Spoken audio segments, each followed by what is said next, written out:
I'm Anna Garcia, right now on True Crime News. Horror at a high-end Hamptons resort. A woman murdered on her $1,000 a night luxury retreat. The wellness center that hosts A-listers like Gwyneth Paltrow and Kate Hudson, now a crime scene.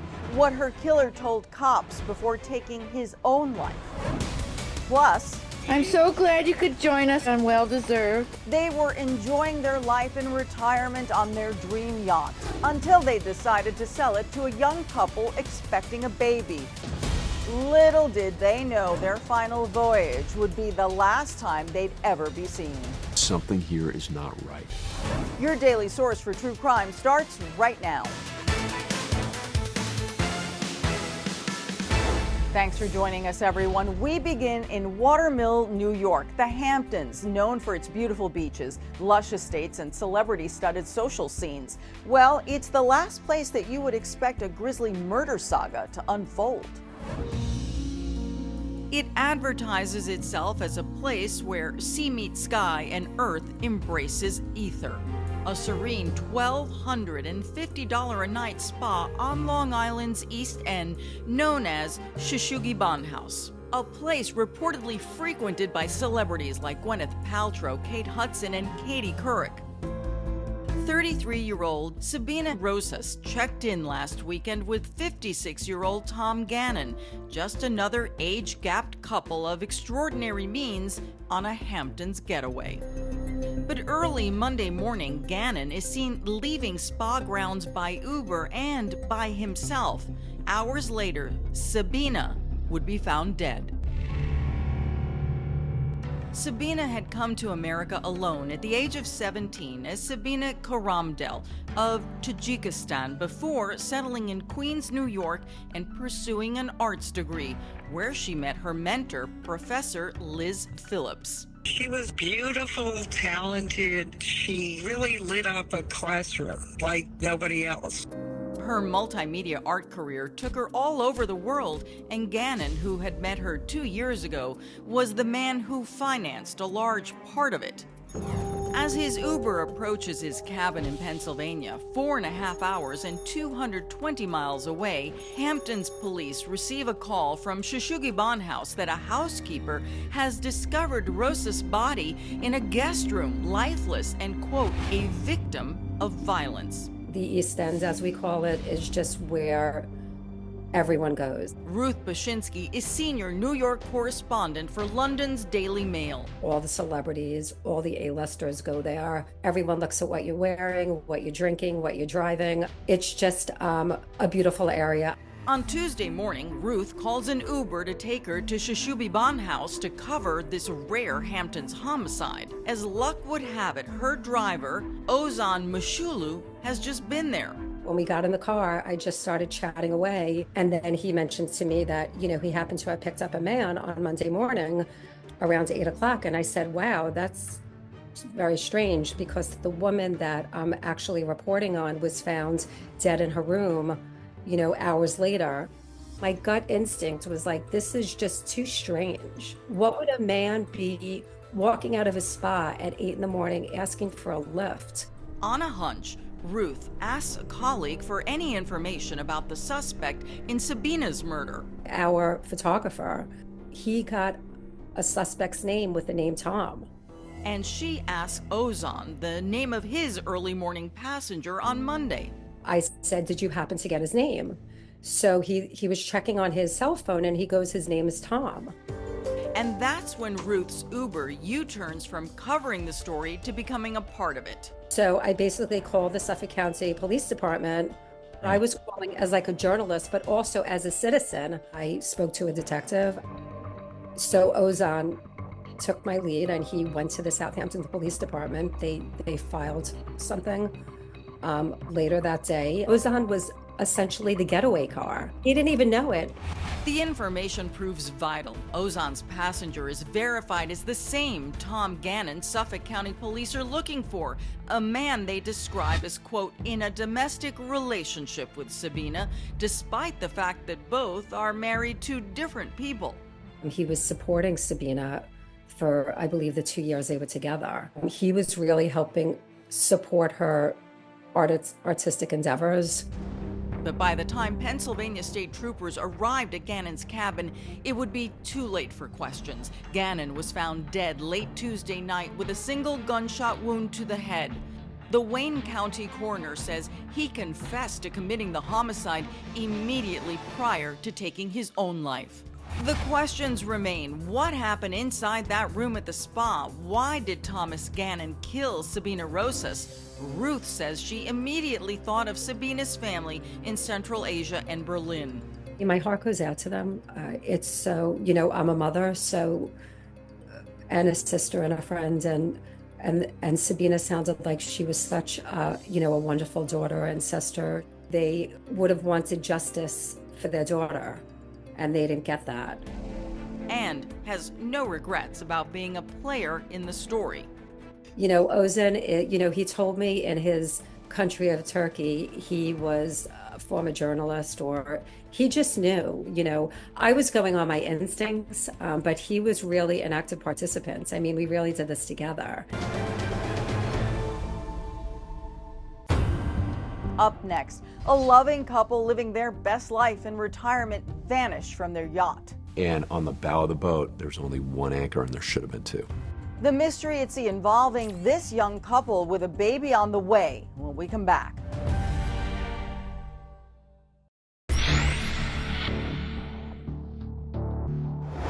Welcome back. Southern California retirees Tom and Jackie Hawks were enjoying their life on their prized yacht when they got an offer from a young couple who wanted to buy it. On paper, the deal looked like a dream come true, but little did they know they were about to set sail with a psychopath.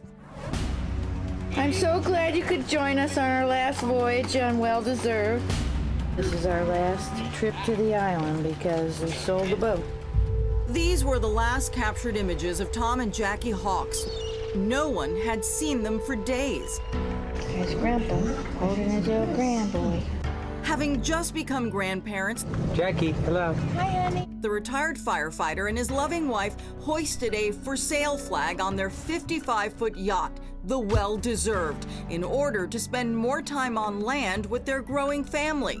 They wanted to get back to Arizona and spend time with this little boy. Quickly, another couple from Newport Beach, California, responded to an ad they placed to sell the yacht. The buyers were this young couple, Skylar DeLeon, 25 years old, and his wife, Jennifer. Jennifer's pregnant, and they have a little baby daughter, Haley. Skylar said that he was a former child actor who had made his money as a cast member on the Mighty Morphin Power Rangers. He and Jennifer, now new parents, were hoping to start a family business. He wanted to get the boat with his wife to live on and charter, and so have a business on the boat and take families out fishing. The De Leons quickly agreed to pay the Hawks $435,000 in cash. All Skylar wanted before payment was a sea trial to test drive the boat. On the day they planned to head out for a spin, De Leon showed up with some new friends. The buyer comes with a young guy, skinny guy, and a much bigger guy who he says is his accountant. Okay, there's the jetty. The Hawks set a course out of Newport Harbor.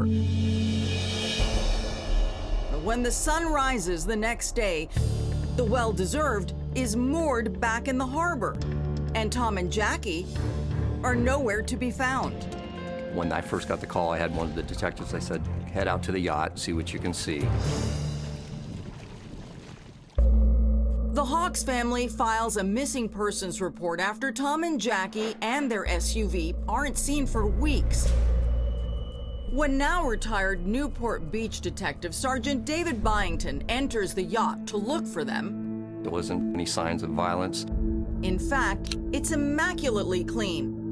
The only clue? A receipt for bleach, heavy-duty trash bags, and Tums.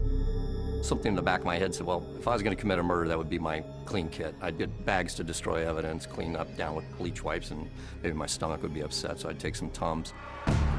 That receipt eventually leads Detective Byington straight to the De Leons. When faced with questions, Skylar claims they haven't seen Tom or Jackie since purchasing the well-deserved, even producing a notarized receipt and a power of attorney signed by the Hawks. We spent like $485 on it. And that was cash, right? Yeah. That you paid him that day? Yeah. Investigators soon learn that Skylar is on probation for burglary, and the couple is $87,000 in debt. Detectives want to know how the De Leons were able to afford a yacht in the first place. I go, how is it you have this money that you could buy this yacht? And he said, I have to be honest with you, the money I got was from drug sales. Skylar, you got nothing to do with his disappearance, right? No. And your wife doesn't either? No. Nobody in your family, your dad, nobody, right? Even though the story didn't ring true, my first instincts when I talked to Skylar was that I don't see him doing anything. But when the story of the Hawks' disappearance makes news in Southern California, Byington gets a call that will help break the case. We finally got a call from an American citizen down in Mexico who said, hey, I'm watching the news right now. You say you're looking for a car, and I'm looking at it. And my heart was pounding. And I started thinking to myself, please be the Hawks. When we come back, investigators head to Mexico and uncover the disturbing details of what really happened to the Hawks. They find all of Tom and Jackie's stuff. They find their camera, driver's license, and other kinds of very personal belongings. That's next.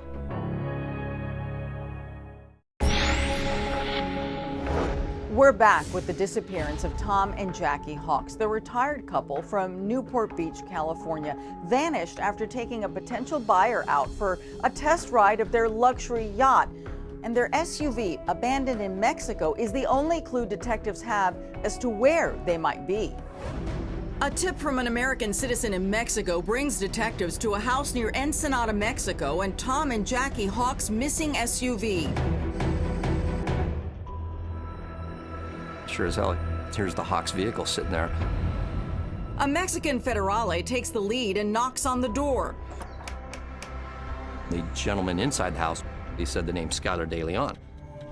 The man tells cops that Skylar De Leon gave him the car, but then headed back to the U.S. They scour the vehicle looking for more clues. He swabbed knobs within the car and ended up hitting Skylar's DNA on a heater knob. So it turned out to be amazing. But under police questioning, De Leon claims he struck a deal with the Hawks not just to buy their yacht, but to make him their power of attorney so he could open bank accounts and purchase property in Mexico in their name. He produces signed and notarized paperwork to prove it. We send these things off to the FBI, and the finest handwriting experts in the world look at it and go, that is Tom's signature, that is Jackie's signature with one slight problem. The experts also confirm it's Jackie's signature, but there is something strange. Their last name is Hawks with an S. And she wrote Jackie Hawk, and somebody else came in later and wrote in an S that's inconsistent with her signature. Former District Attorney Matt Murphy believes Jackie may have been secretly trying to alert someone they were in deep trouble. She wanted to send a signal to somebody in the future that something here is not right. Now Skylar is hauled back in for questioning. What's going on? We got a warrant for your arrest for money laundering. Remember, during Skylar's early interrogation, he confessed to laundering money for a Mexican drug deal. It's enough to cuff Skylar. I've been here. Ridiculous. I sit and try and help you guys out, and then I get in trouble. Jennifer can be heard in the background making demands before her husband is off to jail. You know, Kiss his daughter goodbye. I think the best thing to do is just get him out of here. When detectives check the converted garage Skylar's been living in with his pregnant wife Jennifer, they hit the jackpot. They find all of Tom and Jackie's stuff. They find their camera, driver's license, and other kinds of very personal belongings. Without a body, Skylar and Jennifer can't be charged with murder. District Attorney Matt Murphy asked boating experts what other evidence might show that the Hawks were murdered on their yacht. And without skipping a beat, he said, look for missing anchors. Detectives now go back to the well-deserved. And on the bow of the boat, there's only one anchor, and there should have been two. Our working theory was they had him sign the paperwork, and they shot him, they threw him overboard. And right there on the power of attorney paperwork, the clue that breaks the case. The name and signature of the affirmed witness, Alonzo McChain. Alonzo was 19 years old at the time, living with his parents, and he's working at the Seal Beach City Jail. McChain worked as a jail guard, and he'd befriended DeLeon, who had served time for burglary. They developed this weird sort of friendship, and I mean, he wraps Alonzo around his finger and gets Alonzo to go with him for all these meetings with Tom and Jackie Hawks. Skylar approaches me with this plan. He was going to do something that was going to make some money. Skylar brings in a former gang member named John F. Kennedy. He'd been to prison before. He was an original founding member of a gang called the Long Beach Insane Crips. The three approached Tom and Jackie Hawks on the day Skylar was to test drive their yacht. We were supposed to kidnap them and take them out to sea and toss them overboard. And how was he planning to do that? Tasers. Once the vessel is far enough out to sea, the three men overwhelmed the couple. He got the tape and he told me to tape their eyes, tape their mouth. Alonzo knocked me to my knees. Jackie Hawks is crying and screaming through that piece of cloth over her mouth. And Alonzo says the only thing he can see is Mr. Hawks stroking her hand with his fingers, the handcuffed hands, trying to calm her down. And rightly so, she's losing it because they see, I know Tom Hawks knows what's going to happen. What happened next? They had her sign that power of attorney. Skylar would tell them, I'm going to let you go if you cooperate. If you don't, we're going to kill you here. But even after Jackie signs, the couple was tied to the anchor. Got some rope, brought them to the back, tied them together. I didn't believe what I was looking at. Just pushed them. He collected all of Tom and Jackie's personal photographs and tossed them overboard like they were Frisbees. Skylar had no remorse. Skylar DeLeon is a complete psychopath. Skylar DeLeon, John F. Kennedy, and Alonzo McChain are all charged with 2 counts of first-degree murder. And Jennifer is charged with 2 murder counts for helping to orchestrate the crime from shore. She knew that they had no money, and yet she's going out to meet the people that are selling Skylar this yacht, and she's bringing her child. She might as well tie the anchor to those people and throw them over too. Separate juries returned guilty verdicts for everyone involved. But during the process, Skylar, who is condemned to death row, experiences a transformation. From behind bars, Skylar now identifies as Skylar Preciosa DeLeon, a transgender woman who received gender reassignment surgery and has been moved to a women's prison. Skylar Preciosa DeLeon is still on death row, as is their accomplice, John F. Kennedy. Jennifer DeLeon continues to serve life behind bars. We'll be right back. On the next True Crime News, the father of an Army vet makes a gruesome discovery at his son's apartment. There's a body in my son's apartment. There's a what? A body, a dead body. Sending authorities on an all-out manhunt. But this murder case isn't as it appears. That is the moment that the investigation turned. The twisted tale of clues and 2 actors center stage of a diabolical plot twist. He was colder than an iceberg. On the next True Crime News. For the latest breaking crime news, go to truecrimenews.com. Watch more exclusive content on our YouTube channel, listen to our podcast, and follow us at My True Crime News. That's it for today's True Crime News. I'm Anna Garcia. See you next time, everyone. Crime doesn't stop, neither do we.